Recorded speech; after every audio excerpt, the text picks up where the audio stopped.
और एक तो ऐसा भी केस होता है जैसे लाइक पैलेडियम, जिसमें जो ns ऑर्बिटल है या ns सबशेल जो है उसमें इलेक्ट्रॉन होता ही नहीं है। तो जो भी हैं डी ब्लॉक के एलिमेंट्स हम उनको यूजली ट्रांजिशन एलिमेंट्स बोलते हैं। क्यों बोलते हैं? उसके पीछे दो लॉजिक हैं। एक समय था जब क्या कहते हैं सिल्वर गोल्ड के भी कॉइन्स चलते थे, अब तो बंद हो गए। अगर किसी के पास पड़े हो फालतू तो मेरे को दे देना, मेरे को कलेक्शन का शौक है। अगर ऑक्सीडेशन +1 +2 और +3 मिले, इस तरह के मेटल ऑक्साइड को बेटा क्या मान के चलना? नेचर में बेसिक मान के चलना। हेलो एवरीवन, जय श्री कृष्ण। कैसे हैं भाई सब लोग? बढ़िया, फाइन। चलिए तो आज शुरू करने जा रहे हैं बेटा डी एंड एफ ब्लॉक, जो मेंस के पॉइंट ऑफ व्यू से नो डाउट इन इट बहुत इंपॉर्टेंट है। तो आइए, बहुत छोटा सा टॉपिक है ना, लेकिन क्वेश्चन बहुत आते हैं, इंपॉर्टेंट आते हैं। इनको ध्यान से अच्छे से देखते रहिएगा, ठीक है? तरीका आपको पता ही है। सामने स्क्रीन पे जब क्वेश्चंस आएंगे तो मैं साइड में हो जाऊंगा और आप उन क्वेश्चंस को देखिएगा अच्छे से, फिर एक बार क्रॉस चेक करिएगा, देखिएगा कि मैंने जो आंसर बताया और जो आपने सोचा है वो सही है या नहीं है। ओके, तो आइए शुरू करते हैं। सबसे पहले बात आती है डी ब्लॉक की, नंबर ऑफ ग्रुप्स की। भाई कितने ग्रुप्स हैं बेटा? 10 ग्रुप्स हैं। ओके, इलेक्ट्रॉनिक कॉन्फ़िगरेशन की बात करें तो n-1 d 1 to 10 ns1 और 2, यानी कि लास्ट इलेक्ट्रॉन जो होता है बेटा वो डी सबशेल में जा रहा होता है और क्या कहते हैं एक एक करके इलेक्ट्रॉन बढ़ रहे होते हैं 1 2 3 4 5 6 लाइक दिस, ठीक है? और जो एस सबशेल होता है उसमें किसी किसी केस में एक्सेप्शनल जो होते हैं उनमें किसी किसी केस में एक इलेक्ट्रॉन भी हो सकता है और दो भी हो सकते हैं, नो डाउट इन इट। और एक तो ऐसा भी केस होता है जैसे लाइक पैलेडियम, जिसमें जो ns ऑर्बिटल है या ns सबशेल जो है उसमें इलेक्ट्रॉन होता ही नहीं है। तो ये इलेक्ट्रॉनिक कॉन्फ़िगरेशन के जो एक्सेप्शन है ये मैं पीरियोडिक टेबल में आपको प्रोवाइड करा चुका हूं। टोटल 20-21 के करीब एक्सेप्शन होते हैं, उसमें से आप देख सकते हैं। आगे बढ़ते हैं। जितने भी एलिमेंट्स होते हैं, I mean D block elements जो होते हैं, उनको यूजली हम ट्रांजिशन एलिमेंट्स भी कहते हैं। ये अलग बात है कि हर एक डी ब्लॉक का एलिमेंट ट्रांजिशन एलिमेंट नहीं होता है, वो अभी मैं थोड़ी देर में आपको बताऊंगा। तो जो भी हैं डी ब्लॉक के एलिमेंट्स हम उनको यूजली ट्रांजिशन एलिमेंट्स बोलते हैं। क्यों बोलते हैं? उसके पीछे दो लॉजिक हैं। एक लॉजिक है कि भाई इनकी जो पोजीशन है वो एस और पी ब्लॉक के बीच में है। अब आप बोलेंगे सर उससे क्या होता है? भाई देखो, जब आप एस से पी ब्लॉक में जा रहे होते हो तो रास्ते में डी ब्लॉक आता है, हाँ आता है। तो प्रॉपर्टीज की क्या हो रही होती है बेटा? एक ट्रांजिशन फेज होता है, यानी कि वो आयनिक से कोवेलेंट हो रहे होते हैं, यानी कि उनमें कहीं ना कहीं मेटेलिक से नॉन मेटेलिक कैरेक्टर आ रहे होते हैं। तो वो जो ट्रांजिशन होता है वो बीच के डी ब्लॉक के एलिमेंट्स क्या हो रहे होते हैं बेटा? फेस कर रहे होते हैं। ये बात समझ में आ रही है? तो by the end summary is this, एक तो ये थ्योरी थी, लेकिन ये थ्योरी बहुत ज्यादा अपील नहीं की गई। बाद में क्या हुआ, एक और थ्योरी आई, बोले यार ट्रांजिशन एलिमेंट उनको माना जाता है जिनके डी ऑर्बिटल्स जो होते हैं वो या तो इनकम्प्लीट हो, आप उनको क्या कह सकते हैं? इनकम्प्लीट कह सकते हैं, ग्राउंड स्टेट में या एक्साइटेड स्टेट में। ये बात समझ में आ गई? डी ऑर्बिटल्स जो हैं वो इनकम्प्लीट हो या तो ग्राउंड स्टेट में या एक्साइटेड स्टेट में, ठीक है ना? किसी भी कंडीशन में हो, बस इनकम्प्लीट हो, तो उनको ट्रांजिशन एलिमेंट माना जाता है। तो ये वाली जो थ्योरी है ये ज्यादा क्या कहते हैं एक्सेप्टेबल है, आप इसको इस तरह से मान सकते हैं। ओके, आगे बढ़ते हैं। क्वेश्चन आता है जितने भी ट्रांजिशन एलिमेंट्स है, और transition elements are known as D block elements, ठीक है ना? But vice versa is not true. क्या कहना चाहता है? जितने भी ट्रांजिशन एलिमेंट है वो डी ब्लॉक एलिमेंट है, हाँ है। लेकिन अगर मैं इसका उल्टा बोलूं कि जितने भी डी ब्लॉक एलिमेंट हैं वो ट्रांजिशन एलिमेंट हैं, तो क्या ये कहना सही होगा? नहीं, vice versa is not true. तो ये आंसर क्या है बेटा? ट्रू है। रीजन बीइंग, आप जिंक को ले लीजिए, कैडमियम को ले लीजिए या मरकरी को ले लीजिए, यानी कि इन क्या कहते हैं जिंक फैमिली को ले लीजिए, जिंक ग्रुप को ले लीजिए, ये डी ब्लॉक एलिमेंट तो हैं, लेकिन आप सोचो कि मैं इनको ट्रांजिशन एलिमेंट बोल दूं, वो सही नहीं है। रीजन बीइंग कि भाई जो जिंक है, कैडमियम है, मरकरी है, इनकी चाहे ग्राउंड स्टेट ले लो या एक्साइटेड स्टेट ले लो, किसी भी कंडीशन में डी ऑर्बिटल इनकम्प्लीट नहीं होता। अगर डी ऑर्बिटल इनकम्प्लीट होता तो जिंक, कैडमियम, मरकरी भी ट्रांजिशन एलिमेंट्स माने जाते। ये बात समझ में आती है। अगला, zinc, cadmium, mercury are not considered as transition element, why? तो मेरे हिसाब से अब आप बड़े आराम से बता सकते हो, D orbitals are not incomplete, या D orbitals are not incomplete in their excited state, ground state, plus excited या ग्राउंड स्टेट, कौन सा? तो best option no doubt in it क्या है बेटा? दिस वन, कि D orbitals are not incomplete, ठीक है ना, ये इनकम्प्लीट नहीं है, किसमें? ग्राउंड स्टेट में या एक्साइटेड स्टेट में। ये बात समझ में आ गई? आगे बढ़ते हैं। Which of the following group of transition metal is called as coinage metal? देखिए बहुत सारी ऐसी छोटी छोटी टर्मिनोलॉजी होती हैं जिनको हम पढ़ते समय ये सोच के छोड़ देते हैं क्या इनमें से क्या क्वेश्चन पूछेगा, और आप देखिए 2003 में आया हुआ इस तरह का एक क्वेश्चन है। ऐसे बहुत सारी हैं। नॉबल मेटल्स किन्हें कहते हैं, कॉइन मेटल किन्हें कहते हैं, वॉलेटाइल मेटल किनको कहते हैं, प्लेटिनम मेटल्स किनको कहते हैं, ठीक है ना, फर्स्ट मैन-मेड एलिमेंट कौन सा है, मैक्सिमम ऑक्सीडेशन स्टेट कौन शो करता है। इस तरह के ना जाने कितने क्वेश्चंस हैं बेटा जो डी ब्लॉक में कहीं ना कहीं पिछले बीते सालों में आ चुके हैं, आने वाले समय में भी कभी भी पूछे जा सकते हैं। तो इस तरह के क्वेश्चंस यूजुअली हम छोड़ देते हैं, गलत करते हैं बेटा। इन क्वेश्चंस को प्रॉपर ध्यान से अच्छे से देखिए, क्योंकि मेंस में इस तरह के क्वेश्चन आने के चांस ज्यादा रहते हैं। रिएक्शन बेस्ड क्वेश्चन जो है वो no doubt in it advance में आने के चांस ज्यादा रहते हैं। लेकिन अभी फिलहाल अगर हम मेंस को ध्यान में रख करके बात करें तो मैंने मेंस को ध्यान में रख करके ही ये टॉपिक यहाँ पे बनाया है। सारी थ्योरी क्वेश्चन जो भी हैं सब मैं मेंस को ध्यान में रख करके लेकर के आया हूँ। तो ध्यान रखना मेंस में इस तरह के क्वेश्चंस पूछे जाते हैं। तो आइए कॉइन मेटल की अगर मैं बात करूं तो no doubt in it copper, silver, gold ये कॉइन मेटल्स होते हैं बेटा। एक समय था जब क्या कहते हैं सिल्वर गोल्ड के भी कॉइन्स चलते थे, अब तो बंद हो गए। अगर किसी के पास पड़े हो फालतू तो मेरे को दे देना, मेरे को कलेक्शन का शौक है। सिल्वर गोल्ड के दे देना, कॉपर के तुम ही रख लेना, है ना। तो by the end summary is this, कुल मिलाकर के मैं ये कह रहा हूं कि वो मेटल्स जो कॉइन बनाने में किसी जमाने में यूज होते थे उनको अपन कॉइनेज मेटल भी बोलते हैं। आगे बढ़ते हैं। अब आता है बेटा ऑर्डर ऑफ एटॉमिक रेडियस। देखिए ऑर्डर ऑफ एटॉमिक रेडियस की अगर मैं बात करूं, एक एक एलिमेंट की अगर मैं ट्रेंड देखना शुरू करूं तो बाई गॉड ऐसा फील आएगा जैसे किसी कच्ची सड़क पे चल रहे हो, ऊपर नीचे, है ना। बहुत स्मूथ ऑर्डर नहीं है। तो फिर इसको कैसे ऑब्जर्व करना है, कैसे समझना है? तो स्कैंडियम से लेकर के मैग्नीज तक आपको मान के चलना है कि साइज जो है वो डिक्रीज होता है। ये तीन एलिमेंट्स हैं जो साइज ऑलमोस्ट सेम रखते हैं। और देन कॉपर टू जिंक क्या होता है लाला, वापस से साइज इंक्रीज हो जाता है। ये बात समझ में आती है? मतलब ये आपको एक जनरल वे में इस तरह से समझ करके चलना है। अगर आप सोचें कि मैग्नीज और आयरन में कौन बड़ा होगा, निकल कॉपर में कौन बड़ा होगा, इस तरह के क्वेश्चन नहीं आएगा, क्योंकि वो ऑर्डर फिर बहुत ही ज्यादा इरेगुलर टाइप का हो जाता है। तो ध्यान रखिएगा, एक जनरल ट्रेंड आपको समझना है कि स्कैंडियम से मैग्नीज तक रेडियस कम होती है, देन रिमेन सेम, और देन वापस से इंक्रीज हो जाती है। आगे बढ़ते हैं। अब बात आती है ऑर्डर ऑफ आयनाइजेशन एनर्जी की।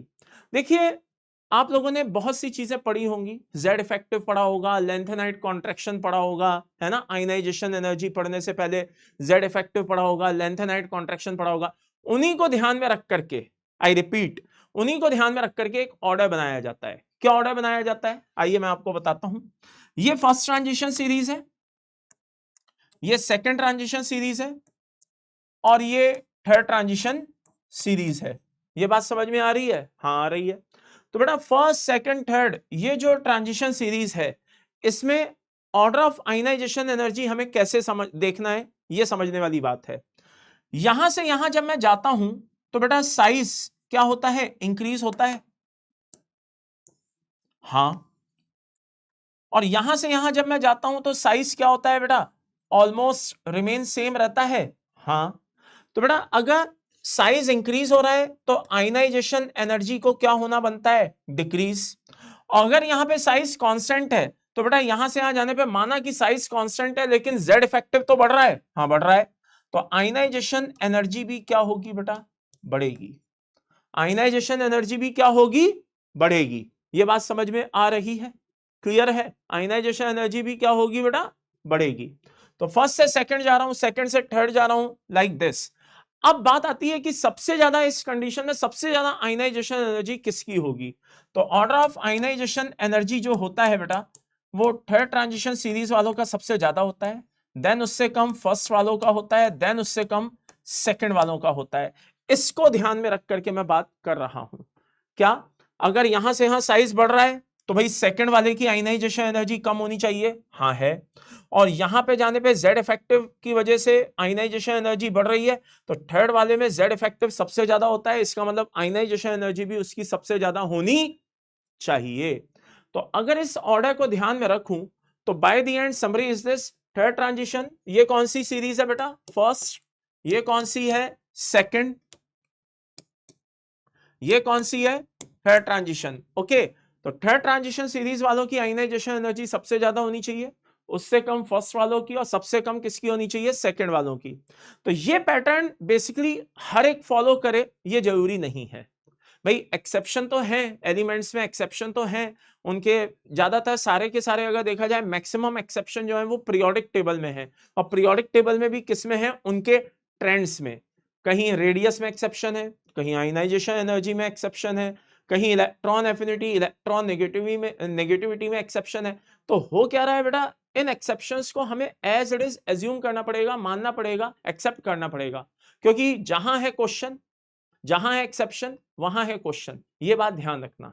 आई रिपीट, जहां है एक्सेप्शन वहां है क्वेश्चन, ये बात तो कंफर्म है। तो जरा इधर ध्यान से अच्छे से देखिएगा, सबसे ज्यादा मतलब ये जो ऑर्डर कौन कौन फॉलो करता है, ये ऑर्डर चार को छोड़कर टी वी सी एन, इन चार को छोड़कर बाकी हर एक ये ऑर्डर फॉलो करता है। क्या मतलब, देखिए टी मींस हो गया टाइटेनियम, वी मींस हो गया वेनेडियम, सी मींस हो गया क्या कहते हैं क्रोमियम, और एन मींस हो गया निकेल। इनको छोड़ करके बाकी सब इस पैटर्न को फॉलो करते हैं। कैसे, आइए देखिए, टीवीसी इनको छोड़िए, मैग्नीज के बारे में सोचिए। ये ऑर्डर देखिए मैंने कैसे बनाया है, ये ऑर्डर साफ बता रहा है कि रिनियम ज्यादा है, मैग्नीज ज्यादा है, सबसे कम कौन है, टेक्नीशियम।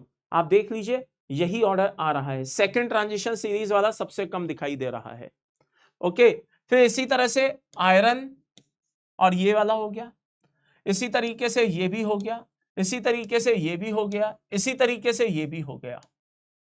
अब टीवीसीएन इस पैटर्न को फॉलो नहीं करते, बात तो सही है, नहीं फॉलो करते, लेकिन आपने एक चीज नोटिस नहीं की, क्या, टी वी सी एन, क्या मतलब सर, देखिए टाइटेनियम को मैंने अलग लिखा है, वेनेडियम क्रोमियम निकेल को मैंने अलग लिखा है। अब आप बोलेंगे सर ऐसा क्यों, एक्चुअल में वेनेडियम क्रोमियम निकेल जो पैटर्न फॉलो करते हैं वो पैटर्न एक्चुअल में टाइटेनियम भी फॉलो नहीं करता। कैसे, वेनेडियम और वेनेडियम वाला ग्रुप देखें तो वो आयनाइजेशन एनर्जी का ये पैटर्न फॉलो करता है, क्रोमियम भी यही वाला पैटर्न फॉलो करता है, निकेल पैलेडियम भी यही वाला पैटर्न फॉलो करते हैं, लेकिन टाइटेनियम थोड़ा सा अलग पैटर्न फॉलो करता है। कैसे, लाइक दिस। ये बात समझ में आ गई, क्लियर है। तो कहने का मतलब है टीवीसीएन इस पैटर्न को फॉलो नहीं करते। आई रिपीट, टीवीसीएन इस पैटर्न को फॉलो नहीं करते। अब बात आती है इस वाले ग्रुप की, ये कौन सा ग्रुप है बेटा, सर ये थर्ड बी ग्रुप है। ओके, तो थर्ड बी ग्रुप में क्या होता है, थर्ड बी ग्रुप में बेटा ऊपर से नीचे जाने पे साइज इंक्रीज हो रहा है, तो आयनाइजेशन एनर्जी को क्या होना चाहिए, डिक्रीज होना चाहिए। सर क्या ये एक्सेप्शन नहीं मान सकते, नहीं मानेंगे बेटा, क्यों, अरे भाई ऊपर से नीचे जाने पे साइज इंक्रीज हो रहा है तो आयनाइजेशन एनर्जी डिक्रीज हो रही है, तो नॉर्मल केस है, हम इसको एक्सेप्शन नहीं मानेंगे। क्यों सर, बाकी सब में तो माना था ना सर, मगर नहीं बेटा, बात को समझिए, जो लेंथेनाइट कॉन्ट्रैक्शन है जिसकी वजह से कहीं ना कहीं क्या कहते हैं आयनाइजेशन एनर्जी के एक पैटर्न में डिफरेंस आ रहा है, एक पैटर्न डिफरेंट होता चला जा रहा है, वो लेंथेनाइट कॉन्ट्रैक्शन, वो एक्टिनाइट कॉन्ट्रैक्शन लेंथेनम के बाद शुरू होता है, एक्टिनॉइड के बाद शुरू होता है। यानी कि लेंथेनाइट कॉन्ट्रैक्शन से थर्ड बी ग्रुप फ्री है, एक्टिनाइट कॉन्ट्रैक्शन से थर्ड बी ग्रुप फ्री है। तो जो ऑर्डर ऑफ आयनाइजेशन एनर्जी आपने इन सब में देखी है, वो आयनाइजेशन एनर्जी का ऑर्डर आपको उसमें कभी देखने को नहीं मिलेगा। इवन यूं कहिए कि वो नॉर्मल ट्रेंड को फॉलो कर रहा होगा। किसको फॉलो कर रहा होगा बेटा, नॉर्मल ट्रेंड को फॉलो कर रहा होगा। अब ये क्वेश्चन कभी कभी पूछ दिए जाते हैं कि बताओ डी ब्लॉक में सबसे ज्यादा मेल्टिंग पॉइंट किसका है भाई, तो डी ब्लॉक में सबसे ज्यादा जो मेल्टिंग पॉइंट है नो डाउट इन इट अपने टंगस्टन का है भाई, इसके तो फिलामेंट बनाए जाते हैं, तो ये सबसे ज्यादा मेल्टिंग पॉइंट लेकर के बैठा हुआ है। Which of the following element has minimum melting point? इन सब में सबसे कम मेल्टिंग पॉइंट कौन लेकर के बैठा हुआ है? नो डाउट इन इट हमारा सिल्वर क्या कहते हैं लेकर के बैठा हुआ है ना। ये एक यूनिक केस होता है बेटा, बहुतों को लगता है कॉपर होगा या गोल्ड होगा, नहीं बेटा, एक्सेप्शनल केस है। बीच में आप इसका क्या कहते हैं अपनी बोर्ड बुक में इसके सारे ग्राफ दिए हुए हैं, ट्रेंड दिया हुआ है, तो वो आप देख सकते हैं। तो ऐसे क्वेश्चन पूछे जाते हैं कि बताइए मैक्सिमम मेल्टिंग पॉइंट किसका है, बताइए मिनिमम मेल्टिंग पॉइंट किसका है, इस तरह के क्वेश्चंस पूछे जाते हैं। नेक्स्ट, लोएस्ट मेल्टिंग पॉइंट अगर पूरी पीरियोडिक टेबल में देखा, सॉरी पूरे डी ब्लॉक में देखा जाए तो किसका है भाई? नो डाउट इन इट अपने Hg का है। और किसका है? ठीक है ना, लिक्विड फॉर्म में पाया जाता है। ओके, सबसे कम लेकर के बैठा हुआ है। अब बात आती है बेटा डेंसिटी की, हाईएस्ट डेंसिटी। तो हाईएस्ट डेंसिटी बेटा यूजुअली ऑस्मियम की मानी जाती है। यह अलग बात है कि इरिडियम की भी करीब करीब इसी के आसपास है। बात समझ में आ रही है? यानी कि ऑस्मियम इरिडियम बहुत ज्यादा डेंसिटी लेकर के बैठे हुए हैं। अब बात आती है 3D जो ट्रांजिशन सीरीज है, कौन सी है बेटा? 3D जो ट्रांजिशन सीरीज है, इसमें डेंसिटी लोएस्ट और हाईएस्ट कौन लेकर के बैठा हुआ है? तो देखिए लोएस्ट की बात करें तो स्कैंडियम, और हाईएस्ट की बात करें तो निकेल और कॉपर, दोनों की ऑलमोस्ट कॉमन है, दोनों की ऑलमोस्ट कॉमन है। ये बात समझ में आ गई? डेंसिटी, तो वहां पे बेटा आपको ऑप्शन देख करके काम चलाना पड़ेगा, क्योंकि एनसीईआरटी में एक लाइन भी लिखी हुई है कि भाई इसके टाइटेनियम से लेकर के कॉपर तक रेगुलर डेंसिटी क्या होती है? इंक्रीज होती है। तो कहने का मतलब है उस लाइन के हिसाब से बात करूं तो भाई कॉपर की सबसे ज्यादा होनी चाहिए, लेकिन अगर वैल्यू को ध्यान में रखूं जो एनसीईआरटी में दी हुई है तो निकेल और कॉपर की ऑलमोस्ट सेम होती है। तो फिर वहां पे आपको ऑप्शन देख करके काम चलाना पड़ेगा कि भाई आंसर क्या देना है। तो मान लो 2 मिनट के लिए मान लो कि यहाँ पे कॉपर दिया हुआ है इन सब में, तो best answer no doubt in it यहाँ पे कॉपर ही है। मान लो अभी निकेल दिया होता तो फिर 100% कॉपर नहीं दिया होता, 100% कॉपर नहीं दिया होता, ये मान करके चलो। और अगर निकेल और कॉपर दोनों दिए हों तो फिर यार कॉपर ही लगाना, क्योंकि साफ स्टेटमेंट लिखा हुआ है एनसीईआरटी में कि टाइटेनियम से लेकर के कॉपर तक डेंसिटी इंक्रीज होती है। बात समझ में आती है? आगे बढ़ते हैं। लोएस्ट डेंसिटी की बात की जाए इन सब में कि भाई सबसे कम किसकी है, तो नो डाउट इन इट इन सब में सबसे कम लोएस्ट डेंसिटी जो है वो स्कैंडियम की है। अगला क्वेश्चन देखे लेते हैं। एंथैल्पी ऑफ एटोमाइजेशन की बात की जाए, भाई जैसे कोई भी कंपाउंड है जिनसे मिलकर के बना है, उसको उसमें ब्रेक करने के लिए जो भी एनर्जी की रिक्वायरमेंट होती है वो क्या होती है बेटा? एंथैल्पी ऑफ एटोमाइजेशन कहलाती है। अब इसके ऊपर बेटा क्वेश्चन पूछे जा सकते हैं कि भाई ऑर्डर बताइए एंथैल्पी ऑफ एटोमाइजेशन का क्या है। तो first transition, second transition, third transition, in general ऐसा माना जाता है कि एंथैल्पी ऑफ एटोमाइजेशन इंक्रीज होता जा रहा है, नंबर 1। नंबर 2 पूछा जा सकता है भाई हाईएस्ट एटोमाइजेशन बताइए किसकी है, तो बिंदास क्या कहते हैं वेनेडियम आंसर देकर के आना। क्या देके आना बेटा? जस्ट अ सेकेंड, क्या हो गया मेरे भाई? पेन की इंक खत्म हो गई भाई, पेन की इंक खत्म हो गई। अब सही है, अब सही है, हो जाएगा। हाँ, तो बेस्ट आंसर क्या है भाई? वेनेडियम देकर के आना। अगर हाईएस्ट पूछा है, क्या पूछा है? हाईएस्ट पूछा है। अगर भाई द वे मान लो लोएस्ट पूछा है तो नो डाउट इन इट आराम से क्या बोलोगे भाई? जिंक बोल करके आओगे। लोएस्ट क्या बोल करके आओगे? जिंक बोल करके आओगे। अब इसी तरीके का देखो एक और क्वेश्चन पूछा गया है, 2019 में आया हुआ क्वेश्चन है। The transition element that has lowest enthalpy of atomization is. अब इसमें होता क्या है, बच्चे को पता होता है कि जिंक की एंथैल्पी ऑफ एटोमाइजेशन सबसे कम होती है, तो वो क्या करता है, काफी हद तक चांस है कि वो जिंक लगा दे। लेकिन उसने समझदारी दिखाई, ट्रांजिशन एलिमेंट की बात की है, और जिंक ट्रांजिशन एलिमेंट नहीं है। ट्रांजिशन एलिमेंट कौन है? कॉपर, आयरन और वेनेडियम। तो इन सब में सबसे कम एंथैल्पी ऑफ एटोमाइजेशन किसका होगा बेटा? No doubt in it copper का होगा। तो बेस्ट आंसर हमारा यहां पे क्या जाता है? कॉपर जाता है। तो ध्यान रखिएगा बेटा, रेडियस, आयनाइजेशन, डेंसिटी, ठीक है ना, ये एंथैल्पी ऑफ एटोमाइजेशन, ये बहुत ही इंपॉर्टेंट है। मेल्टिंग पॉइंट, बॉइलिंग पॉइंट बहुत ही इंपॉर्टेंट है, इनमें से फ्रिक्वेंटली क्वेश्चन पूछे जाते हैं। तो जहां से जो क्वेश्चन पूछे जाते हैं मेन मेन पॉइंट्स मैंने आपको बता दिए हैं। डायरेक्ट इसी से क्वेश्चन आएंगे, निश्चिंत रहिएगा, इसी तरह के क्वेश्चन पूछे जाएंगे। अब बात आती है बेटा ऑक्सीडेशन स्टेट की। तो देखिए जो मेटल्स हैं डी ब्लॉक के, वो वेरिएबल ऑक्सीडेशन स्टेट शो करते हैं। जैसे जैसे हम बढ़ते जा रहे हैं, अनपेड इलेक्ट्रॉन्स बढ़ते चले जा रहे हैं, डी ऑर्बिटल में इलेक्ट्रॉन्स आते जा रहे हैं, तो no doubt in it unpaired electrons आते जा रहे हैं, इनकी ऑक्सीडेशन स्टेट नो डाउट क्या होती जा रही है, इंक्रीज होती जा रही है। अब जैसे मैग्नीज को देख लीजिए, +7 तक शो करने में लगा है, तो मैग्नीज तक बढ़ रहा है, फिर धीरे धीरे घट रहा है। तो अब इनमें होता क्या है बेटा, इनमें कुछ पर्टिकुलर क्वेश्चंस बहुत इंपॉर्टेंट बनते हैं जो पूछे जा सकते हैं। जैसे बताइए स्कैंडियम कौन सी ऑक्सीडेशन शो करता है, या बताइए कौन सी ऑक्सीडेशन शो नहीं करता है। तो ध्यान रखना +3 शो करता है, +2 शो नहीं करता है। इसी तरह से आयरन का केस बड़ा इंपॉर्टेंट है। क्यों? देखिए आयरन +6 तक ऑक्सीडेशन शो करता है, लेकिन मजे की बात +5 शो नहीं करता है। तो इस तरह के पॉइंट्स होते हैं बेटा, बहुत ही इंपॉर्टेंट होते हैं, ध्यान रखिएगा। तो आइए जरा देखे लेते हैं, which of the following element has maximum oxidation, कौन है जो सबसे ज्यादा ऑक्सीडेशन स्टेट रखता है। अब बहुत से बच्चे मैग्नीज बोल देंगे +7, थोड़ा सा ध्यान से देखिए भाई, ऑस्मियम भी दिया हुआ है, ये कहां तक शो करता है बेटा, +8 तक शो करता है। मैग्नीज कहां तक शो करता है, +7 तक शो करता है। कोबाल्ट को जरा देख लीजिए कहां तक शो करता है, +4 तक शो करता है। ये बात समझ में आ रही है। आयरन अभी अभी मैंने बताया कहां तक शो करता है, +6 तक शो करता है। तो इस तरह के क्वेश्चन पूछ लिए जाते हैं, ये बात ध्यान रखिए। आगे, विच of the following oxidation state is not possible for Fe। अब आप देखिए आयरन की +6 तक कई ऑक्सीडेशन स्टेट पॉसिबल है, लेकिन अगर कोई पॉसिबल नहीं है तो कौन सी पॉसिबल नहीं है बेटा, +5 पॉसिबल नहीं है। तो ऑक्सीडेशन स्टेट पे किस तरह के क्वेश्चन बनते हैं, ऐसा मतलब मुझे ऐसा लगता है कि आपको एक आइडिया लग गया होगा कि हाँ यार इस तरह के पॉइंट्स को अपन को ध्यान में रखना है। Which of the following oxidation state is possible for scandium? अब स्कैंडियम +3 तो शो करता ही है, लेकिन +2 शो नहीं करता, और +5 +6 तो वैसे भी पॉसिबल नहीं है। ये बात समझ में आ गई।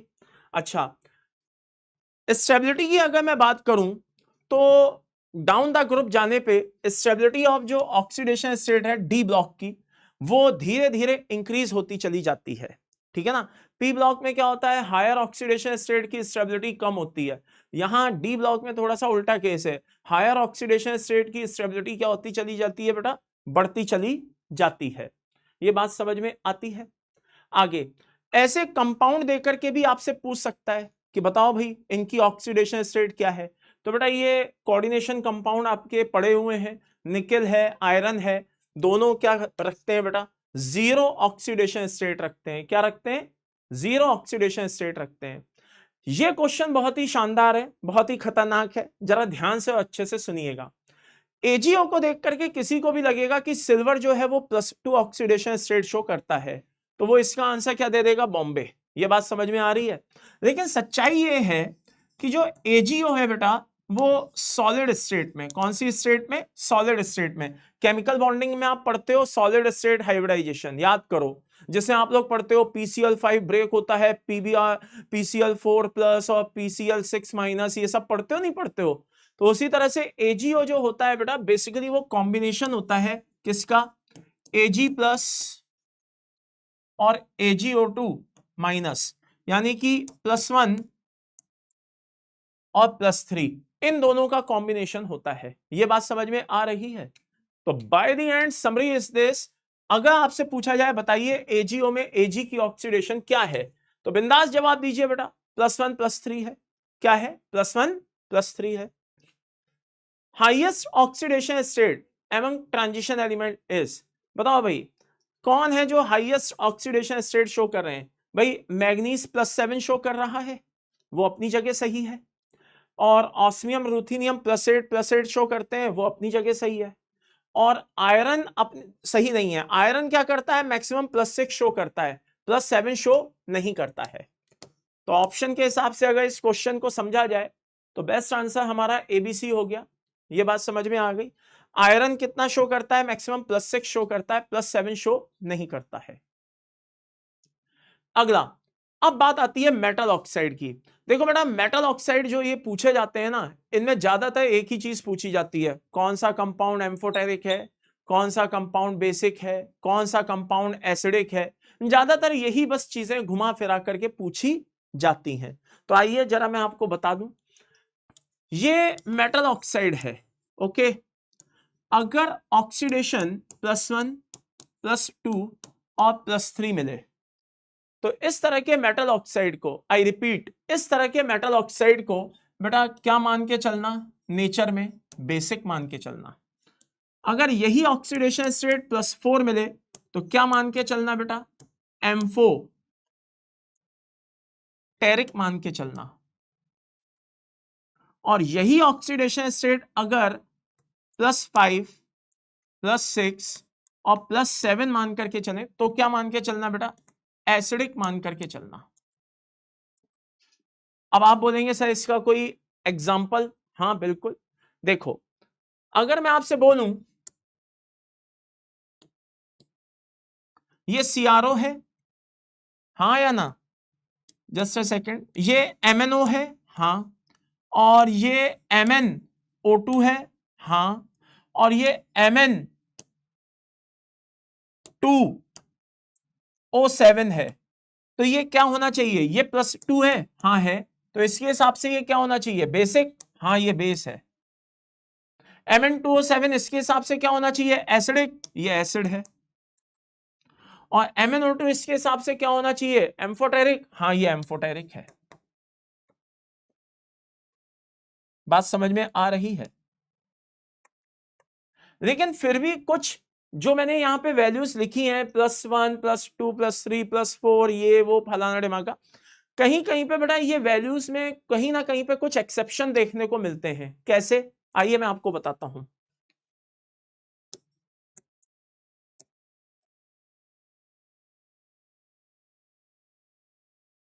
जैसे +2 की बात की जाए, एस ब्लॉक में देखिए BeO,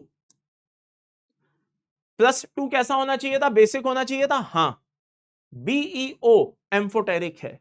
डी ब्लॉक में चलते हैं, ZnO बेसिक होना चाहिए था, एम्फोटेरिक है। पी ब्लॉक में चलते हैं, SnO, PbO, क्या है बेटा ये सब एम्फोटेरिक है। थोड़ा सा और आगे बढ़ते हैं, +3 की बात करते हैं। किसकी बात करते हैं, +3 की। तो बेटा +3 कैसा होना चाहिए था, सब बेसिक होना चाहिए था, Cr2O3 एम्फोटेरिक है। Mn2O3 एम्फोटेरिक है। बात समझ में आ रही है, Mn2O3 एम्फोटेरिक है। Al2O3, Ga2O3, As2O3, Sb2O3, ये सब क्या है बेटा, ये सब एम्फोटेरिक है। थोड़ा सा और आगे चलते हैं, +5 कैसा होना चाहिए था सर, एसिडिक होना चाहिए था। V2O5 एम्फोटेरिक है। अब हो सकता है कुछ बच्चे बोले सर व्हाट अबाउट Fe2O3, क्योंकि पढ़ाने वाले इसको एम्फोटेरिक बता देते हैं। बेटा ये बेसिक है, साफ कह रहा हूं, Fe2O3 क्या है बेटा, बेसिक है। तो ये बात ध्यान रखिएगा, ये इसके कुछ एक्सेप्शंस हैं। जैसे +2 +3 वाले हमने क्या पढ़ा था, क्या होने चाहिए, बेस होने चाहिए, ये सब एम्फोटेरिक हैं। इसी तरह से हमने क्या पढ़ा था, +5 वाले क्या होने चाहिए, एसिडिक होने चाहिए, ये क्या है, एम्फोटेरिक है। अब दुनिया भर का कोई भी मेटल ऑक्साइड आपके सामने आ जाए, अब आप बड़े आराम से उसको पहचान सकते हैं। फॉर एग्जाम्पल, अगर मैं आपसे बोल दूं कि TiO2 क्या है, TiO2 क्या होना चाहिए, तो भैया टाइटेनियम में +4 है, तो आपका आंसर क्या होना चाहिए सर, एम्फोटेरिक होना चाहिए, और ये वही है। ये बात समझ में आ गई।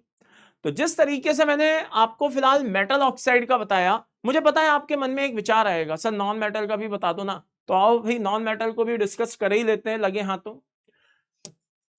Non metal oxide, non metal oxide में बेटा दो ही कंडीशन होती हैं, या तो एसिडिक होते हैं, और अगर एसिडिक नहीं है तो फिर न्यूट्रल होते हैं,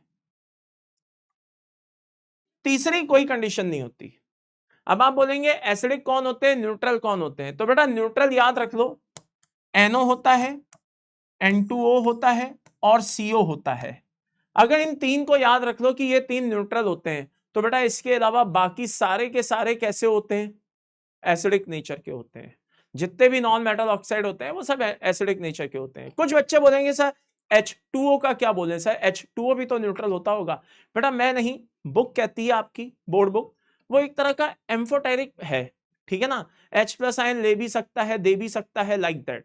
तो बहुत तरह की थ्योरीज होती हैं, अर्हेनियस होती है, ब्रॉन्स्टन हो रही है, ब्रॉन्स्टन लोरी है, और क्या कहते हैं लुइस है, लक्स ब्लड कंसेप्ट है, बहुत सारी क्या कहते हैं, है ना, थ्योरीज होती हैं। तो उन थ्योरीज के अकॉर्डिंग, किसी ना किसी थ्योरी के अकॉर्डिंग हमको देखना पड़ता है। तो वहां पे वाटर को दिया हुआ है कि भाई ये H+ आयन दे भी सकता है और ले भी सकता है, तो उसको यूजुअली अपन न्यूट्रल कंसीडर ना करके एक तरह से एम्फोटेरिक नेचर ही कंसीडर करते हैं। चलिए आगे बढ़ते हैं। तो इस तरह के क्वेश्चन आ जाते हैं, बताइए कौन है या कौन से हैं जो एम्फोटेरिक हैं। तो भाई Al2O3 एम्फोटेरिक है, SNO, ZNO ये सब एम्फोटेरिक हैं। Fe2O3 कैसा होता है बेटा? बेस होता है, अभी अभी बता के चुका हूं। इसमें तो क्या आंसर ही आ गया गलती से, चलो कोई बात नहीं। कैटालाइटिक एक्टिविटी की बात की जाए, डी ब्लॉक के जो मेटल्स होते हैं वो कैटालाइटिक एक्टिविटी शो करते हैं। अब कैटालाइटिक एक्टिविटी क्यों शो करते हैं? उनके पास वेरिएबल ऑक्सीडेशन स्टेट है, सरफेस एरिया अच्छा खासा अवेलेबल है रिएक्शन के लिए, है ना, कॉम्प्लेक्स फॉर्मेशन की एबिलिटी है। तो ये सारी जो टेंडेंसी है कहीं ना कहीं उनके अंदर एक नया कैरेक्टरिस्टिक डेवलप करती हैं, और उसको हम बोलते हैं कैटालाइटिक एक्टिविटी। क्या बोलते हैं बेटा? Catalytic activity. नाइट्रोजन है, हाइड्रोजन से रिएक्ट करता है in presence of this Haber's process कहलाता है। यहां पे मॉलिब्डेनम क्या कर रहा है? तो देखो बेटा मॉलिब्डेनम सीधा सा है, एक कैटालाइटिक प्रमोटर का काम कर रहा है। बात समझ में आ रही है? हाँ, जहां पे आयरन तो किसका काम कर रहा है? कैटलिस्ट का काम कर रहा है, लेकिन ये किसका काम कर रहा है बेटा? प्रमोटर का काम कर रहा है। तो ध्यान रखिएगा, इस तरह के क्वेश्चंस भी पूछ दिए जाते हैं। नेक्स्ट, मन में विचार आता है कि पूरे पी ब्लॉक, पूरे क्या कहते हैं पीरियोडिक टेबल में बात करें, S block, P block, D block, F block, तो सबसे ज्यादा कॉम्प्लेक्स बनाने का नेचर किसके पास है? तो देखो कॉम्प्लेक्स तो कोई भी बना लेता है, एस ब्लॉक भी बना सकता है, पी ब्लॉक भी बना सकता है, डी ब्लॉक भी बना सकता है, इवन मैं तो कहता हूं एफ ब्लॉक भी बना सकते हैं। लेकिन सबसे ज्यादा कॉम्प्लेक्स बनाने का जो नेचर है वो डी ब्लॉक एलिमेंट्स के पास है। अब आप बोलेंगे भाई डी ब्लॉक एलिमेंट के पास ऐसा क्या है जो कॉम्प्लेक्स बना लेते हैं? तो उनके पास कॉम्प्लेक्स बनाने का सीधा सा रीजन है, एक तो उनके पास वेकेंट डी ऑर्बिटल है, बोलते हैं भेजो SFL, WFL जो भेजना है भेजो, हम उनको ऑर्बिटल अवेलेबल कराएंगे, वो अपना लोन पेयर आकर के रखें उसमें, हम उनको कॉम्प्लेक्स बनाने में फुल सपोर्ट करेंगे। तो एक तो वेकेंट ऑर्बिटल है उनके पास, ठीक है ना, वेकेंट डी ऑर्बिटल। दूसरा, सामने वाले से चाहे वो SFL हो चाहे WFL हो व्हाटएवर, सामने वाले से लोन पेयर निकलवाने के लिए सेंट्रल मेटल एटम या आयन के पास Z इफेक्टिव भी तो होना चाहिए, तो वो Z इफेक्टिव भी है। अच्छा, इसका Z इफेक्टिव डोमिनेंट कब होगा? जब इसका सेंट्रल मेटल एटम या आयन का साइज छोटा होगा। तो ये सारी प्रॉपर्टीज मिलकर के कहीं ना कहीं डी ब्लॉक के जो मेटल्स हैं उनको कॉम्प्लेक्स बनाने के लिए क्या करती है? प्रोवोक करती है कि भाई जाओ तुम कॉम्प्लेक्स बनाओ। ओके, आगे बढ़ते हैं। The metal present in insulin and haemoglobins, बेटा ये बायोलॉजिकल इंपॉर्टेंस से उठाया हुआ क्वेश्चन है, तो ये ध्यान रखना। वैसे आंसर बाय द वे सामने ही दिया हुआ है। तो जिंक है, मरकरी है, जिंक है, आयरन है, और जिंक किस में पाया जाता है बेटा? इंसुलिन। और हीमोग्लोबिन तो आपको पता ही है, बॉडी में जो हीमोग्लोबिन होता है वो नो डाउट इन इट एक तरह का आयरन का कॉम्प्लेक्स है। इसी तरह से और भी कॉम्प्लेक्स याद रखिए, carboxy peptidase enzyme A zinc का कॉम्प्लेक्स है, ठीक है ना। इसी तरह से याद रखिए क्लोरोफिल, वो मैग्नीशियम का कॉम्प्लेक्स है जो प्लांट्स में फोटोसिंथेसिस में यूज होता है ना। तो ये ध्यान रखिए, इट्स वेरी वेरी इंपॉर्टेंट। अब बात आती है इंटरस्टिशियल कंपाउंड्स की। देखिए इंटरस्टिशियल कंपाउंड्स क्या होते हैं? जैसे कोई भी मेटल होता है डी ब्लॉक का मान लो, तो जब वो इस तरीके से जुड़ता है तो उनके बीच में एक वॉइड्स बन जाते हैं, ब्लैंक स्पेस। अब मान लो जैसे ये आयरन है और इनके बीच में ब्लैंक स्पेस है और वहां पे कौन ट्रैप है? कार्बन ट्रैप है। तो मैं इसको बोलूंगा Fe3C। This is iron carbide, cementite के नाम से भी जानते हैं। मे बी आप में से बहुत से बच्चों ने मेटलर्जी में शायद इसको पढ़ा भी हो। तो by the end summary is this, ये भी एक तरह का क्या हो गया बेटा, इंटरस्टिशियल कंपाउंड हो गया। अब इंटरस्टिशियल कंपाउंड हो गया तो ऐसे का कोई एक सिंपल रेशियो नहीं होता, ठीक है ना। और मजे की बात, ये जो एटम्स होते हैं ये वॉइड्स में ट्रैप हैं, तो इनके बीच में कोई पर्टिकुलर बॉन्ड नहीं होता। तो ये दो कैरेक्टरिस्टिक्स आपको पता होनी चाहिए जो यहां पे दी हुई है। अब जरा इनके ऊपर क्वेश्चन देखते हैं। इंटरस्टिशियल कंपाउंड जो है वो किनके थ्रू बनाए जा सकते हैं, तो भाई no doubt in it, D block के जो मेटल्स हैं जैसे कोबाल्ट है, निकल है, आयरन है, तो ये नेचर होता है डी ब्लॉक के मेटल्स का ज्यादातर, ये इंटरस्टिशियल कंपाउंड बना सकते हैं। आगे, अगर डी ब्लॉक के मेटल्स हैं और उनमें एक्स को मिला दिया जाए तो वो इंटरस्टिशियल कंपाउंड कहलाने लगेंगे। तो ये एक्स कौन है या एक्स कौन कौन है, तो भाई एक डी ब्लॉक का मेटल है और उसमें एक्स को मिला दें, अब वो एक्स कौन हो सकता है बेटा, इनमें से कोई भी हो सकता है। बात समझ में आ रही है? हाँ, इनमें से कोई भी हो सकता है। इन सब में इंटरस्टिशियल कंपाउंड बनाने का नेचर होता है, इन सब में इंटरस्टिशियल कंपाउंड बनाने का क्या होता है बेटा, नेचर होता है। क्लियर है? आगे बढ़ते हैं। अब बात आती है correct order of given properties. Okay, जैसे प्योर मेटल है और इंटरस्टिशियल है तो दोनों में डिफरेंस क्या होगा। अगर मैं हार्डनेस की बात करूं, किसकी बात करूं बेटा, हार्डनेस की बात करूं, नो डाउट इन इट, जब इंप्योरिटी मिल जाती है तो हार्डनेस बढ़ जाती है। तो इंटरस्टिशियल कंपाउंड्स मतलब जिसमें कुछ अदर एलिमेंट्स इंप्योरिटी की फॉर्म में प्रेजेंट है, तो नो डाउट इन इट वो उसकी हार्डनेस को बढ़ाएंगे ही बढ़ाएंगे। मेल्टिंग पॉइंट बढ़ जाएगा इंप्योरिटीज मिलने से, डेंसिटी बढ़ जाएगी, जो खाली स्पेस थी आज उसमें भी अगर एलिमेंट आकर के ट्रैप हो गया है तो हम कह सकते हैं डेंसिटी बढ़ जाएगी। लेकिन कुछ कैरेक्टर ऐसे होते हैं, डक्टिलिटी होती है, मेलेबिलिटी होती है सॉरी डक्टिलिटी होती है, ठीक है ना, बात समझ में आ रही है। तो ये जो कैरेक्टरिस्टिक्स होते हैं, हाँ, ये कैरेक्टरिस्टिक्स बेटा नो डाउट इन इट एक प्योर मेटल के ज्यादा होते हैं। ये बात समझ में आ गई? क्लियर है मेरे भाई? तो ऐसे कुछ पॉइंट्स समझ में आ गया भाई, ऐसे कुछ पॉइंट्स बहुत ही इंपॉर्टेंट होते हैं। अब बात आती है एलॉय फॉर्मेशन की। किसकी आती है बेटा? Alloy formation. तो जरा ध्यान से और अच्छे से सुन लो भाई। इन जनरल एलॉय क्या है? एक होमोजेनस मेटेलिक मटेरियल है, ठीक है ना, जिसमें दो या दो से ज्यादा मेटल्स एक फिक्स प्रोपोर्शन में मिलकर के, ठीक है ना, एक नया सब्सटेंस क्रिएट करते हैं जिसको हम एलॉय के नाम से जानते हैं। फेरस एलॉय हो सकते हैं, नॉन फेरस एलॉय हो सकते हैं। फेरस एलॉय नाम से समझ में आ रहा है, ऐसे एलॉय जिनमें आयरन की प्रेजेंस हो। नॉन फेरस एलॉय क्या हो सकते हैं? ऐसे एलॉय जिनमें आयरन एब्सेंट हो।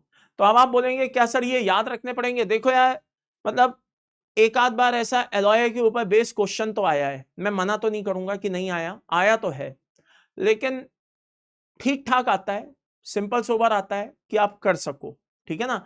तो इन जनरल मैंने क्लास में भी मतलब एलॉय के ऊपर कुछ एक डीपीपी टाइप कह लीजिए या एक वो प्रोवाइड किया हुआ है, तो आप उसमें देख सकते हैं। जब मेटलर्जी पढ़ाते हैं तो उसमें एक एलॉय की मैंने क्या कहते हैं एक छोटी सी डीपीपी कह लीजिए, है ना, वो प्रोवाइड की हुई है, तो आप उसमें देख सकते हैं। उसमें मेन एलॉयज को मैंने इंक्लूड किया हुआ है। प्रिपरेशन ऑफ एलॉय की बात की जाए, एलॉय कई तरह से बनता है, ठीक है ना। अलग अलग मेटल्स हैं, उनको फ्यूजन के थ्रू बन जाएगा, रिडक्शन के थ्रू बन जाएगा लाइक दिस, ठीक है ना, या फिर कंप्रेशन के थ्रू बन जाएगा। इसमें क्या होता है, जैसे मान लो पीबी और एसएन है, तो इनको बहुत ही क्या कहते हैं हैमर के थ्रू इनको अच्छे से ठोक ठोक के इनको क्या किया जाता है भैया, बढ़िया से चपटा कर दिया जाता है।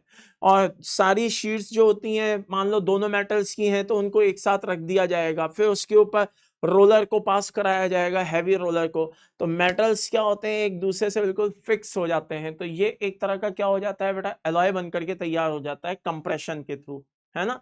तो बाकी और भी प्रोसेस होते हैं, इलेक्ट्रोड्स के थ्रू भी बनाया जा सकता है, डिपॉजिट करा करके। तो ये चीजें होती हैं बेटा, कभी भी पूछी जा सकती हैं, क्योंकि आजकल एक नया चलन हो गया है बेटा, नया ट्रेंड हो गया है। मैं हर बार बताता हूं, अभी भी कह रहा हूं कि कुछ कभी कभी आउट ऑफ द बॉक्स जाकर के क्वेश्चंस आ जाते हैं। तो इस तरह की चीजें आपको पता होनी चाहिए। यहां से बात आती है थोड़ा सा रिएक्शन बेस्ड क्वेश्चन की। वैसे तो मेंस का पेपर है तो रिएक्शन बेस्ड क्वेश्चन आने के चांसेस ना के बराबर हैं, लेकिन बाई चांस आ जाए तो आप कर सको, इसलिए जरा ध्यान से सुन लो। जैसे हमें क्या करना है बेटा, फाइनली हमें K2Cr2O7 बनाना है। तो कैसे बनाएंगे K2Cr2O7, कैसे बनाएंगे, आइए जरा देखते हैं। ये बेटा क्रोमाइड ओर होता है। क्रोमाइड ओर की अगर मैं बात करूं तो basically this is the combination of FeO plus Cr2O3। ये इनका कॉम्बिनेशन होता है FeO और Cr2O3 का।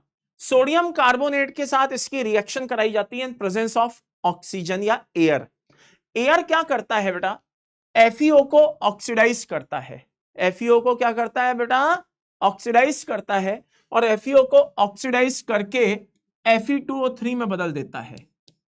किसमें बदल देता है बेटा, Fe2O3 में बदल देता है। ये बात समझ में आ रही है। अब यहां पे क्या बचता है, Cr2O3 है। क्या है लाला, Cr2O3 है। तो ये Cr2O3, ठीक है ना, ये भी इस ऑक्सीजन से रिएक्ट करके थोड़ी देर के लिए किसमें कन्वर्ट होगा, CrO3 में कन्वर्ट होगा। अब ये CrO3 नेचर वाइज कैसा है बेटा, एसिडिक है। कैसा है, एसिडिक है। और ये जो FeO है ये किस में बदल चुका है, Fe2O3 में बदल चुका है। अरे हाँ या ना। तो by the end summary is this, ये CrO3 एसिडिक है और ये कैसा है, बेस है। अभी अभी बता करके चुका हूं। तो CrO3 एसिडिक है, ये बेस है, तो बेस बेस के साथ तो रिएक्शन करेगा नहीं। तो ये जो एसिड है ये Na2CO3 के साथ रिएक्ट करता है। अब Na2CO3 के साथ जब ये रिएक्ट करता है तो नो डाउट इन इट बेटा क्या निकल जाता है, CO2 निकल जाता है, और बचता क्या है, Na2O बचता है। अब ये जो Na2O है और ये जो CrO3 है, दोनों आपस में मिलकर के क्या बनाते हैं बेटा, Na2CrO4 बनाते हैं। That's all. ये बात समझ में आ गई। तो दोबारा से सुन लो, FeCr2O3 क्रोमाइड और कॉम्बिनेशन है FeO और Cr2O3 का। ऑक्सीजन इनको ऑक्सीडाइज करती है और ये Fe2O3 में, ये CrO3 में। CrO3 एसिडिक है, Fe2O3 बेस है। तो बेस से रिएक्ट करेगा नहीं, इसलिए वो चुपचाप वहां पड़ा रहेगा। और रही बात हमारे CrO3 की, तो CrO3 क्या करेगा बेटा, ये CrO3 इस Na2O से रिएक्ट करेगा और Na2O से रिएक्ट करके Na2CrO4 में कन्वर्ट हो जाएगा और CO2 क्या होगी, निकल लेगी। अब यहां पे क्या किया जाता है, Na2CO3 के साथ, ठीक है ना, कुछ कैल्शियम ऑक्साइड को मिलाकर के रखा जाता है, क्विक लाइम को। बात समझ में आ रही है, कैल्शियम ऑक्साइड को मिलाकर के रखा जाता है। और लाइन को पढ़िए आगे क्या लिखा है, which keeps the mass porous so that air has क्या कहते हैं, access to all part and prevent the fusion. क्या मतलब, जरा ध्यान से सुनिए। देखिए यहां पे जैसा कि मैंने बोला CO2 निकल रहा है भाई, Na2CO3 इसके सामने ब्रेक हो रहा है Na2O प्लस CO2 में। अब वो Na2O CrO3 से रिएक्ट करके Na2CrO4 बना रहा है, ये बात तो सही है। लेकिन वो कार्बन डाइऑक्साइड का क्या करें, वो तो वहीं पे बनी हुई है। अगर वो वहीं पे बनी रहेगी तो जैसे ही यहाँ पे Na2O बनेगा वो CO2 से रिएक्ट करके वापस से रिएक्शन को बैकवर्ड डायरेक्शन में पहुंचा देगा। कहने का मतलब यह है कि वो वापस से Na2CO3 में बदल देगा। तो ऐसे तो दिक्कत हो जाएगी, रिएक्शन हो नहीं पाएगी। तो हमें CO2 को वहां से फोर्सफुली निकालना है। तो हम क्या करते हैं बेटा, कैल्शियम ऑक्साइड को थोड़ा सा ऐड करके रखते हैं। तो कैल्शियम ऑक्साइड क्या है, देखा जाए तो ये भी अच्छा खासा एक स्ट्रॉन्ग बेस है। अरे हाँ या ना। तो ये कैल्शियम ऑक्साइड क्या करता है, तेजी से CO2 को अपने साथ कैल्शियम कार्बोनेट बना बना करके निकाल बाहर करता है फाइनली। तो कार्बन डाइऑक्साइड इस तरह से वो जब क्या कहते हैं वहां से रिलीज करवा रहा होता है, तो no doubt in it gas जब तेजी से रिलीज हो रही होती है तो सरफेस पोरस हो जाती है। और सरफेस जब पोरस हो जाती है तो आने वाली जो एयर है वो सब्सटेंस के कोने कोने तक पहुंच जाती है और कंपाउंड को आसानी से क्या कर देती है बेटा, ऑक्सीडाइज कर सकती है। एनीवेज आगे बढ़ते हैं। Na2CrO4 की बात करें जो स्टेप नंबर 2 में बना है, मीडियम कैसा है, एसिडिक है। हाँ, तो हमने इफेक्ट ऑफ पीएच पढ़ा है, हाँ पढ़ा है। तो इफेक्ट ऑफ पीएच कहता है कि क्रोमेट जो होता है वो एसिडिक मीडियम में डाइक्रोमेट में कन्वर्ट हो जाता है Na2Cr2O7 में। ये बात समझ में आ गई। अच्छा, बनने में यहां पे क्या होगा, बनने में यहां पे क्या है बेटा, Na2Cr2O7 तो बनेगा ही बनेगा, इसमें कोई शक नहीं, साथ में Na2SO4 भी बनेगा। अब मजे की बात यह है कि Na2SO4 भी सॉल्युबल है और Na2Cr2O7 भी सॉल्युबल है, तो दोनों को कैसे अलग किया जाए। तो सोडियम सल्फेट की जो सॉल्युबिलिटी है वो धीरे धीरे इंक्रीज होती है, कहां तक, 32 डिग्री तक, और फिर उसके बाद धीरे धीरे क्या होती है, डिक्रीज होती है। कहने का मतलब है टेम्परेचर बढ़ाते जाओ बढ़ाते जाओ बढ़ाते जाओ, तो धीरे धीरे सोडियम सल्फेट पहले तो डिसॉल्व होता रहेगा, लेकिन जैसे ही टेम्परेचर 32 डिग्री से ऊपर निकल गया तो सॉल्युबल जो था सोडियम सल्फेट वो धीरे धीरे इनसॉल्युबल होना शुरू हो जाएगा इतने टेम्परेचर पे। तो हम उसको इनसॉल्युबल करके अबव 32 डिग्री सेल्सियस पे उसको इनसॉल्युबल फॉर्म में कन्वर्ट करके हम क्या करेंगे, वहां से सोडियम डाइक्रोमेट को निकाल लेंगे। तो hence suitable temperature is to be employed to crystallize out Na2SO4। तो एक ऐसा टेम्परेचर देंगे जिसमें Na2SO4 क्या हो जाए बेटा, रिलीज हो जाए। तो अब हमारे पास क्या बचेगा, Na2Cr2O7 बचेगा आफ्टर सेपरेशन। तो इसकी रिएक्शन हम KCl से करा लेंगे और हमें क्या मिल जाएगा, K2Cr2O7 मिल जाएगा। ये बात समझ में आ गई। तो इस तरह से K2Cr2O7 की हम प्रिपरेशन करते हैं। मन में एक क्वेश्चन आना नेचुरल है कि भाई पोटेशियम डाइक्रोमेट बनाने की क्या जरूरत थी, सोडियम डाइक्रोमेट से भी तो काम चल सकता था, या पोटेशियम डाइक्रोमेट का ही लेबोरेटरी में क्यों यूज किया जाता है, सोडियम का क्यों नहीं किया जाता। तो भाई जवाब सामने लिखा हुआ है कि सोडियम डाइक्रोमेट एक तरह के डेलिक्वेसेंट है ना, जबकि पोटेशियम डाइक्रोमेट में ऐसी कोई नेचर देखने को नहीं मिलती। अब बात आती है बेटा स्ट्रक्चर की। तो चाहे क्रोमेट हो, ओके, और चाहे डाइक्रोमेट हो, तो इनकी स्ट्रक्चर जरूर देख करके जाना। Like this, okay. ये येलो कलर का होता है, ये ऑरेंज कलर का होता है। हाइब्रिडाइजेशन इनमें D3S कंसीडर होता है। होने में दो के दोनों टेट्रा हेड्रल होते हैं, ये बात ध्यान रखिएगा। होने में दो के दोनों कैसे होते हैं बेटा, टेट्राहेड्रल होते हैं। क्लियर है मेरे भाई। चलिए आगे बढ़ते हैं। अब बात आती है मैग्नेट और परमैग्नेट की। किसकी बात आती है बेटा, मैग्नेट और परमैग्नेट की, ठीक है ना। तो मैग्नेट और परमैग्नेट की बात आती है, तो अब इनका फॉर्मेशन कैसे होता है जरा ध्यान से देखिएगा। जैसे परमैग्नेट की बात करें कैसे बनता है, तो MnO2 है, हाँ है, KOH या NOH की प्रेजेंस में प्लस प्रेजेंस ऑफ एयर है ना, ये MnO4 2 माइनस में चेंज हो रहा है। अब कहने को एक सिंपल सी ऐसे रिएक्शन दे दी, लेकिन आप लोग इसमें कंफ्यूज हो जाते हो कि आखिरकार ये रिएक्शन हुई तो हुई कैसे।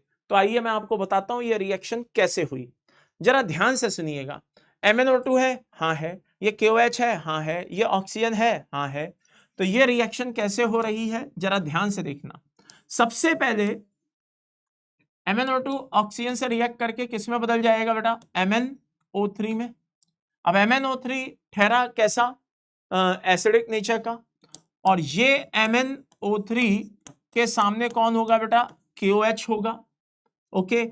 ये दोनों आपस में मिलके इसको किस में बदल देंगे, K2MnO4 में बदल देंगे, दैट्स ऑल। तो कहने का मतलब है जो ऑक्सीजन चाहिए वो डायरेक्ट एयर से भी मिल सकता है, चाहो तो KNO3 से भी मिल सकता है, चाहे तो KClO3 से भी मिल सकता है। तो ये तीन के तीनों इसको ऑक्सीडाइज करने में लगे हुए हैं, MnO2 को MnO3 में बदलने में लगे हैं, और MnO3 बड़े आराम से KOH से क्या कर रहा है, रिएक्ट करके K2MnO4 बना रहा है, विच इज ग्रीन कलर। कैसा होता है बेटा वो, ग्रीन कलर। ये बात समझ में आ गई। अब यहां पे स्ट्रक्चर की बात करें तो बेटा ये देख लो ध्यान से, ये हमारा MnO4 माइनस है, जो पूछ लिया जाता है कि भाई बताओ इसका स्ट्रक्चर कैसा है। तो इसमें भी बेटा D3S हाइब्रिडाइजेशन और टेट्रा हेड्रल ज्योमेट्री को कंसीडर किया जाता है, ये बात समझ में आती है। कलर नोड ऑल्टरनेट कैसा रहता है इसका, पिंक रहता है, ठीक है ना। हालांकि डायमैग्नेटिक है, लेकिन इसका जो कलर है वो किस वजह से है, ड्यू टू CTLM। CTLM का मतलब होता है charge transfer ligand to metal. Paper में, बुक्स में आपको capital C, capital T, capital L, capital M मिलेगा, CTLM समझ जाना, charge transfer ligand to metal, जिसकी वजह से इसमें क्या होता है बेटा, कलर अपीयर होता है। अब आप बोलेंगे सर ऐसा क्वेश्चन कभी पूछा जा सकता है, पूछा जा सकता है नहीं, पूछा जा चुका है। कैसे, जेईई मेंस 2015 में आया हुआ क्वेश्चन है, ओके, और पूछा गया है बताइए the colour of KMnO4 is due to, तो answer is ligand to metal charge transfer, ligand to metal. मैंने कहा ना CTLM फॉर्म में भी लिखा हुआ मिल सकता है, तो ध्यान रखिएगा, the best option is this. Clear है, आगे आगे आगे। नेक्स्ट नेक्स्ट नेक्स्ट, जरा ध्यान से देखिए, बात आती है प्रॉपर्टीज की। तो भाई इफेक्ट ऑफ पीएच में भी पढ़ चुके हैं, सॉल्ट एनालिसिस में भी मैंने बताया था, अगर आप लोगों को याद हो तो। K2MnO4 जो होता है बेटा, वो क्वाइट स्टेबल होता है बेसिक मीडियम में, लेकिन अगर मीडियम को न्यूट्रल कर दिया जाए, एसिडिक कर दिया जाए, तो बेटा वो डिसप्रपोर्शनेशन रिएक्शन शो करता है। तो चाहे ये न्यूट्रल हो चाहे ये एसिडिक हो, डिसप्रपोर्शनेशन रिएक्शन शो करेगा, यानी कि क्या बनाएगा बेटा, MnO4 माइनस और MnO2 बनाएगा। MnO2 बेटा बेसिकली डार्क ब्राउन होता है, और MnO4 माइनस पिंक या कुछ पर्पल टाइप का होता है। दोनों में से कोई भी कलर चलेगा, कोई समस्या नहीं है। ये बात समझ में आ रही है, सेम। आगे बढ़ते हैं, बात आती है एसिडिफाई KMnO4 के रिएक्शन की। तो एसिडिफाई KMnO4 जो होता है बेटा, किसकी तरह बिहेव करता है, एक्ट एज ऑक्सीडाइजिंग एजेंट। तो ऑक्सीडाइजिंग एजेंट की तरह बिहेव कर रहा है, तो Fe+2 को बदल देगा Fe+3 में, HI को बदल देगा I2 में, हाइड्रोजन परऑक्साइड को बदल देगा H2O प्लस O2 में, SO2 को बदल देगा SO3 में, SO3 फाइनली बनाएगा SO4 2 माइनस, पानी में डिसॉल्व होके सल्फ्यूरिक बन जाएगा ना, NO2 minus, NO3 minus, H2C2O4 बना देगा CO2 प्लस H2O, मतलब जो सामने आएगा सबको ऑक्सीडाइज करता हुआ जाएगा। H2S को बदल देगा H2O प्लस S में, ये क्या होगी बेटा, येलोइश व्हाइट कलर की टर्बिडिटी होगी। थायोसल्फेट को बदल देगा सल्फर प्लस सल्फेट में। ये बात समझ में आ रही है। तो MnO4 माइनस एक तरह से ऑक्सीडाइजिंग एजेंट की तरह बिहेव करता है। सॉल्ट एनालिसिस में भी हम ये सारी रिएक्शंस बेटा पढ़ करके आ चुके होते हैं होपफुली। अब आप कहोगे सर इसमें से क्वेश्चन कैसे आता है, तो देखिए क्वेश्चन इस तरह से पूछ लिया जाता है, the number of moles of acidify KMnO4 required to convert 1 mole of sulphide ion into sulphate ions. अब ये क्वेश्चन वही बच्चा क्या कहते हैं कर सकता है जिसको या तो पीसी में रिएक्शन बैलेंस करना आता हो फिजिकल केमिस्ट्री के अकॉर्डिंग, या उससे भी आसान मेथड इनऑर्गेनिक के अकॉर्डिंग उसको रिएक्शन मेंटेन करना आता हो। फॉर एग्जांपल ये KMnO4 दिखाई दे रहा है, हाँ, ये H2SO4 दिखाई दे रहा है, हाँ, क्या बना लेगा बेटा, K2SO4 बना लेगा, MnSO4 बना लेगा, H2O बना लेगा, O बना लेगा। ये बात समझ में आ रही है। अब बैलेंस करिए, पोटेशियम कितने हैं, 2, यहां 2 लगाइए, मैग्नीज कितने हैं, 2, यहां पे 2 लगाइए, सल्फेट कितने हैं, 3, तो यहां 3 लगाइए। अब ये 3 H2 हैं तो 3 H2O बन करके अलग होंगे, और ये 3 H2O जो है 3 ऑक्सीजन कहां से लाएंगे, इससे लाएंगे। तो यहां कितने ऑक्सीजन है, 2 × 4 8 ऑक्सीजन है, कितने चले गए, 3, बचे कितने, 5। अब सामने कौन आ गया, मान लो SO3 2 माइनस आ गया, जैसा कि उसने बोला है, ये इस ऑक्सीजन से रिएक्ट करके किस में बदल जाएगा, SO4 2 माइनस में बदल जाएगा।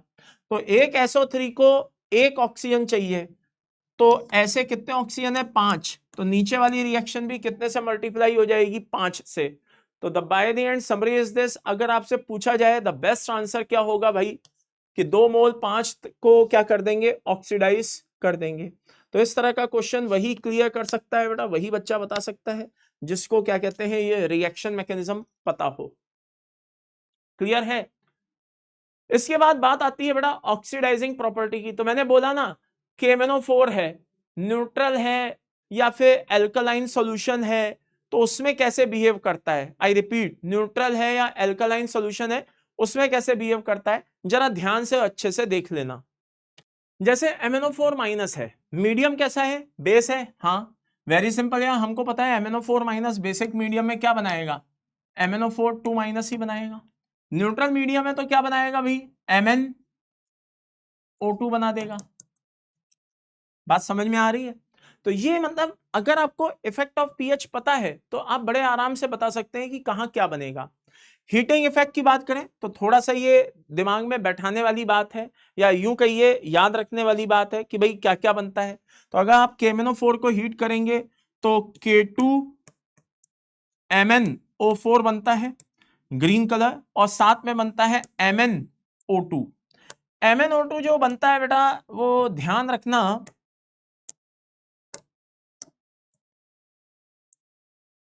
ब्लैक कलर का बनता है। कैसा बनता है बेटा, सॉरी ब्राउन कलर का बनता है। यहां ब्लैक लिखा हुआ था तो मैं क्लियर कर दिया भाई, ब्राउन कलर का होता है। K2MnO4 को और आगे हीट करोगे तो क्या बनेगा बेटा,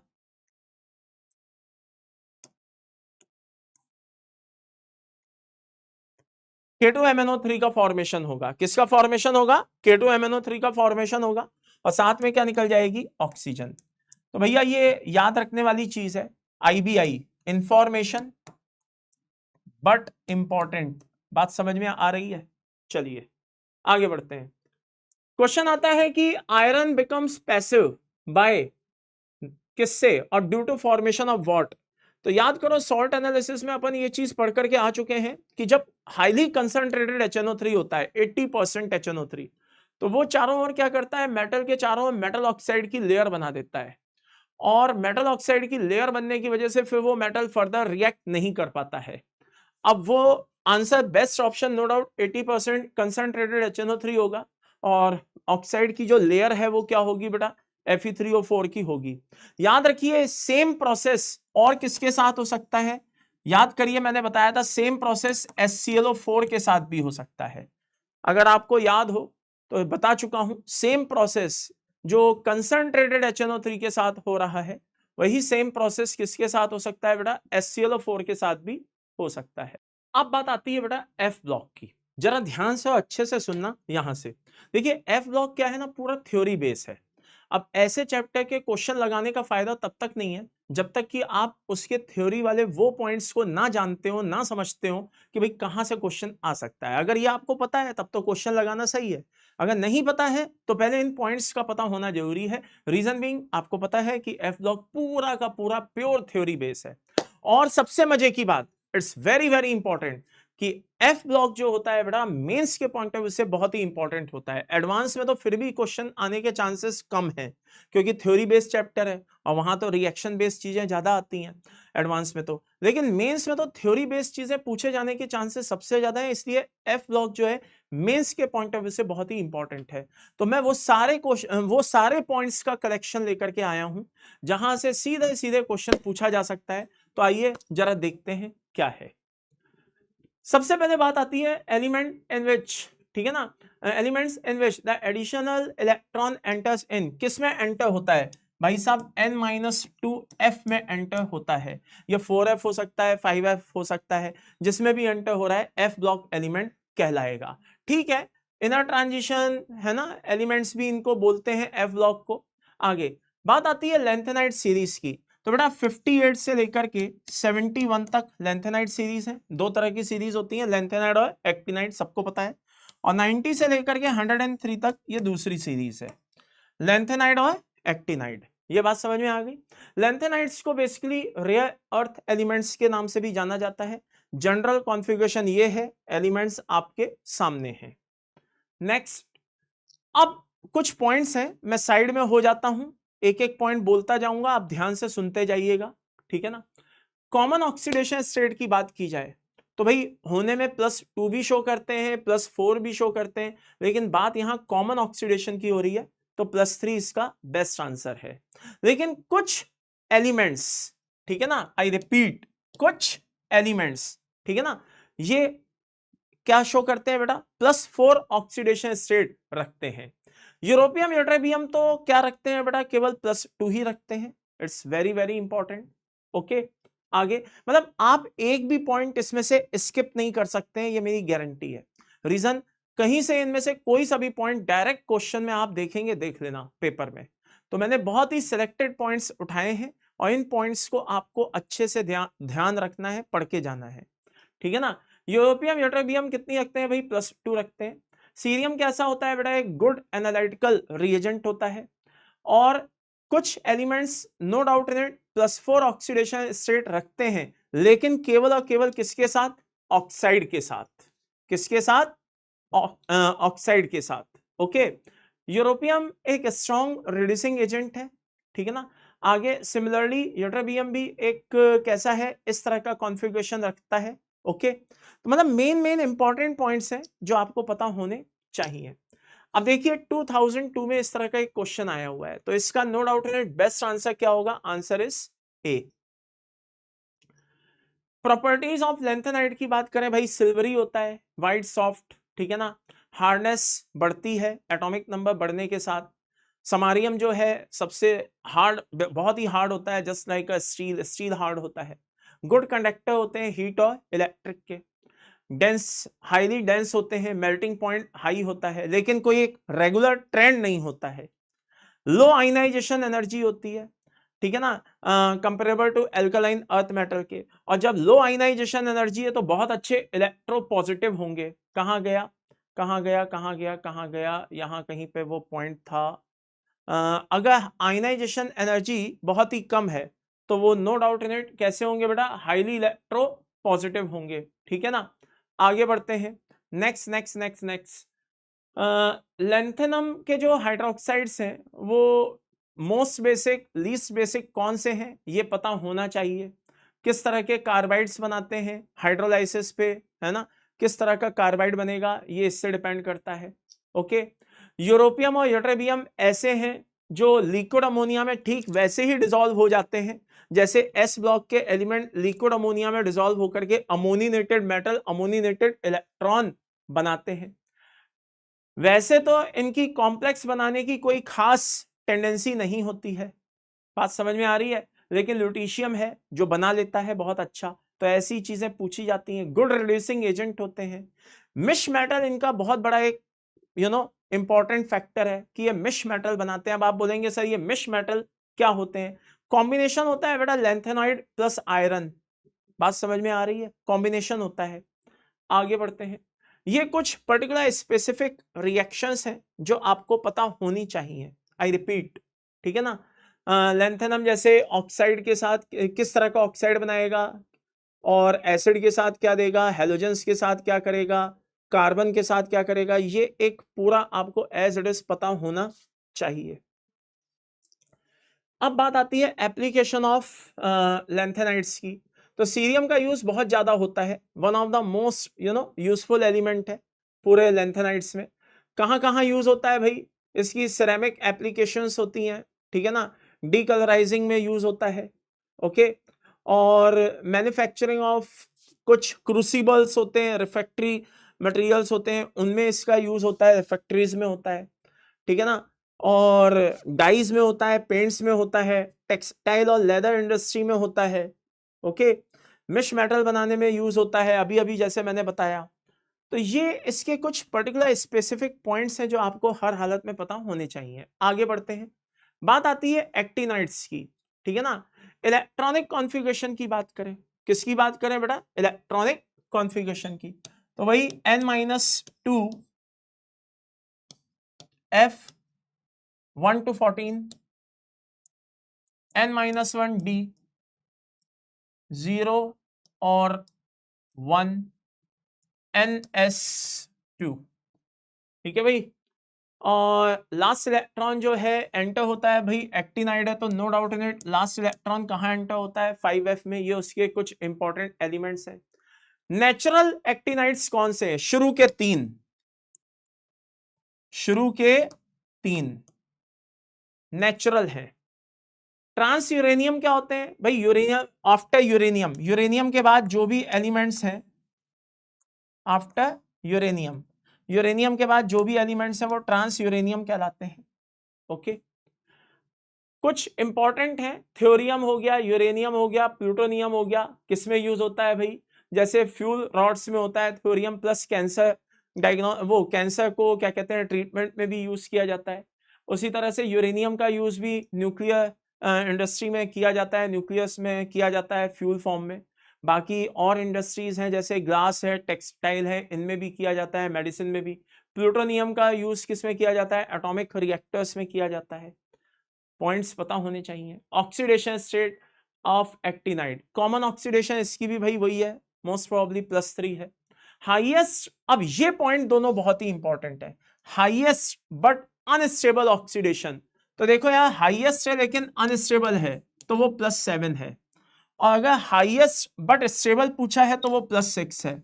ये शो की जाती है एनपी एंड पीयू के थ्रू, और ये शो की जाती है बेटा यूरेनियम के थ्रू। तो ये बहुत ही इंपॉर्टेंट पॉइंट है, ध्यान रखिएगा। प्रॉपर्टीज ऑफ एक्टिनॉइड्स की बात हो रही है। किसकी बात हो रही है बेटा? प्रॉपर्टीज ऑफ एक्टिनॉइड्स की बात हो रही है। तो एक्टिनॉइड्स भी सिल्वरी व्हाइट होते हैं। All the actinoids except this have high density, इनकी कंपैरेटिवली कम रह जाती है। जनरली कलर्ड होते हैं, अगर अनपेयर्ड इलेक्ट्रॉन होगा तो कलर्ड ही होंगे भाई, अंडरस्टूड है। आयनाइजेशन एनर्जी कैसी होती है? कंपैरेटिवली वैल्यूज जो होती हैं वो लो होती हैं। अब आयनाइजेशन एनर्जी लो है तो इलेक्ट्रोपॉजिटिव कैरेक्टर हाई होगा, मैंने उस समय नोटिस कराया था, वो पॉइंट है ये वाला। आगे, they have high melting point, boiling point, ठीक है। और अनपेयर्ड इलेक्ट्रॉन प्रेजेंट होगा तो अंडरस्टूड है भाई कि वो पैरामैग्नेटिक होगा, ठीक है ना, रेडियो एक्टिव नेचर के होते हैं।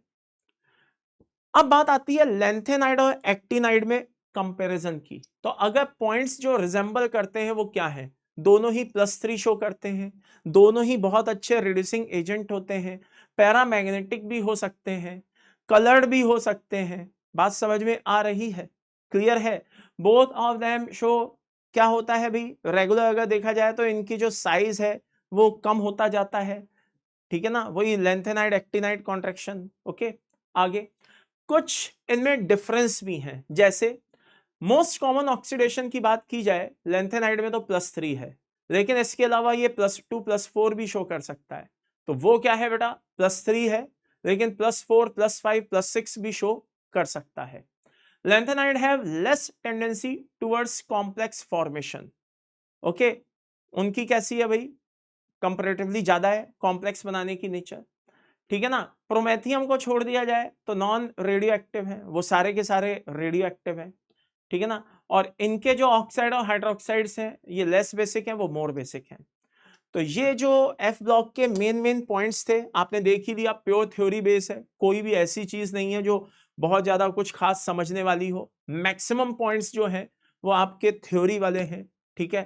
तो डी और एफ ब्लॉक को अभी हमने जो मेंस के हिसाब से पढ़ा है, इन फ्यूचर वापस मुलाकात होगी बेटा बीच में, अभी जब मेंस का सेकंड अटेम्प्ट निकल जाएगा और एडवांस की बात होगी तो उसमें बेटा आपको डी ब्लॉक जो है, डी एंड एफ ब्लॉक, वो एडवांस के पॉइंट ऑफ व्यू से पढ़ाया जाएगा, ठीक है ना। तो उस समय भी देखेंगे, ध्यान रखेंगे। अभी फिलहाल मेंस के हिसाब से ध्यान रखिए बेटा, किसके हिसाब से? मेंस के हिसाब से। ओके, तो मिलते हैं बेटा, take care, bye bye, love you all, God bless you.